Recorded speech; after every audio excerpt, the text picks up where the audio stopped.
Welcome to Soul of a Nation. I'm Sterling K. Brown, and tonight, and for the next few weeks, we will take you on a journey across America, from the pulpit to the sound stage, from the coasts to the kitchen. You'll see what I mean by that later. We're here to explore the authentic lives and experiences of Black folks in this country. Tonight's theme, reckonings. It's a word we've all been hearing a lot of lately. But has America really moved into a moment of racial reckoning?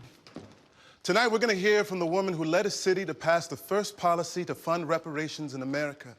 Talk about what reckonings look like at the movies, and John Legend gets lifted. Our first story walks in the large shoes of Officer Harry Dunn, a 6'7" Black man who, along with his fellow Capitol police officers, found himself at the heart of January's brutal insurrection at the Capitol, left to confront a question many of us have asked. Is this America? And a warning, this segment contains strong language. He sits down with ABC's Chief Justice correspondent, Pierre Thomas.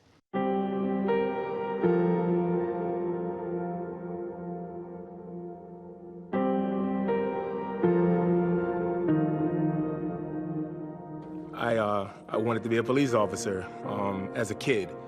Everybody, I think, is ingrained in you to want to help and be a good person at that age.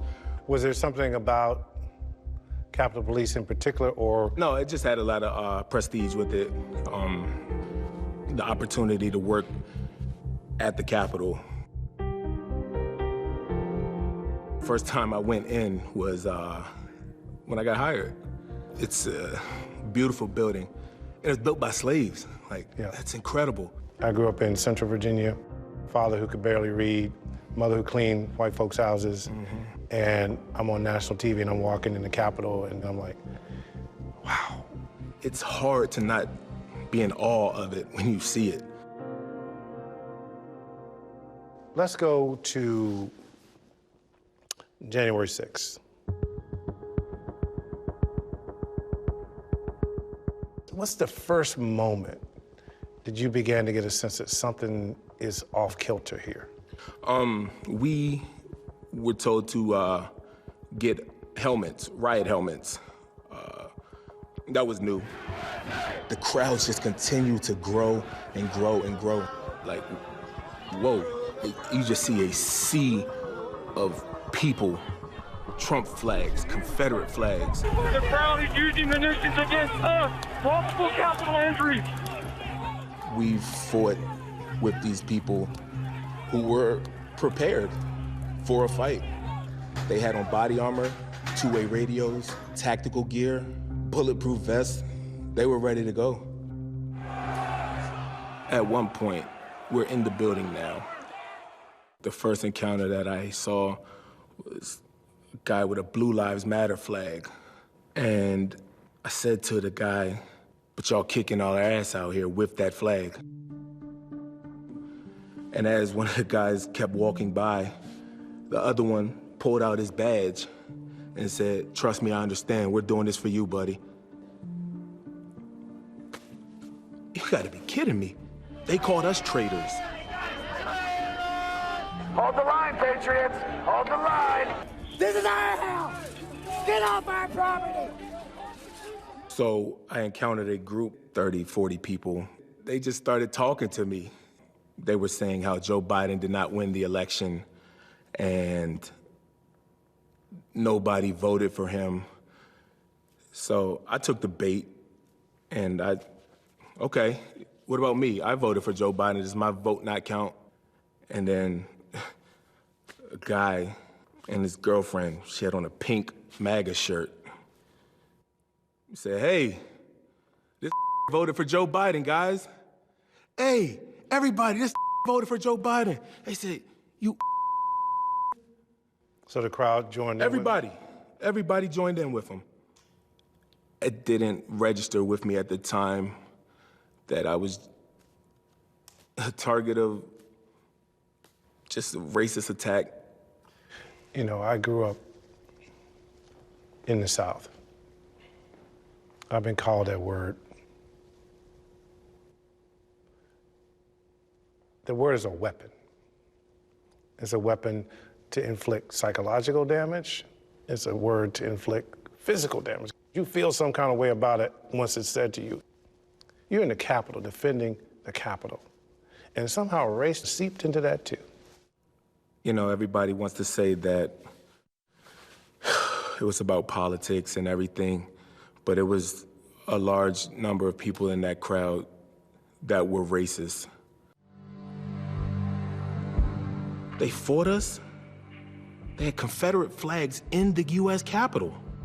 For people that talk about the Confederate flag and the Confederacy and say it was noble and its heritage, I have a completely different fact-based response to that. Traitors, treason, you lost. So many people don't even know what that flag means. It represents a culture and a heritage, yeah, of racism.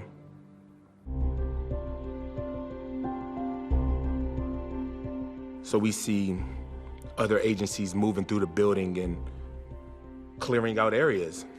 I'm exhausted. My shirt's drenched in sweat, pepper spray.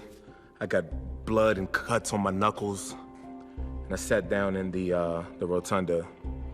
Like I talked about earlier, you look up and you're just in awe. But this time you look up, it's just a cloud of smoke. The rotunda. The rotunda. The pinnacle of the American democracy. And I sat down with a good friend of mine. I said, what the hell happened? I just started to cry. And I told him, I got called a couple dozen times today. Protecting this building. Is this America? It seems like that original sin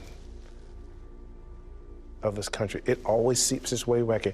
Why can't we escape that? Because this is America. It shouldn't be this way. A lot of my white officer co-workers, they didn't get called a. So we all fought the same battles, but they were different. It's a tough balance that being a black man and a black police officer. I see a man who fought to do his job, who fought for democracy. The word patriotism is thrown around all the time in this country. Black people in particular, we often don't get the credit we're due for being as patriotic as we are. Grandfather, World War I, came home to segregation. People fought in World War II, same deal, come home to segregation. And I think Doc Rivers said something to the effect that we love our country when it doesn't love us back sometimes. When you think of the word patriotism as a black man, what do you think? Those terrorists on the 6th, they said that they were patriots, self-proclaimed patriots. So I won't use the word patriot. I do not want to be associated with them at all.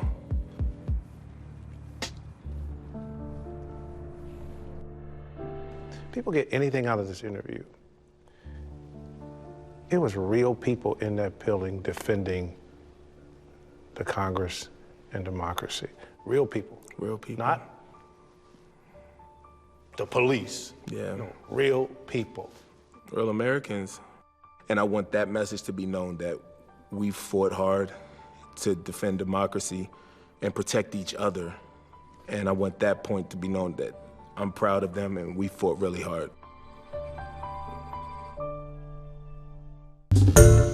Hi everyone, George Stephanopoulos here. Thanks for checking out the ABC News YouTube channel. If you'd like to get more videos, show highlights, and watch live event coverage, click on the right over here to subscribe to our channel, and don't forget to download the ABC News app for breaking news alerts. Thanks for watching.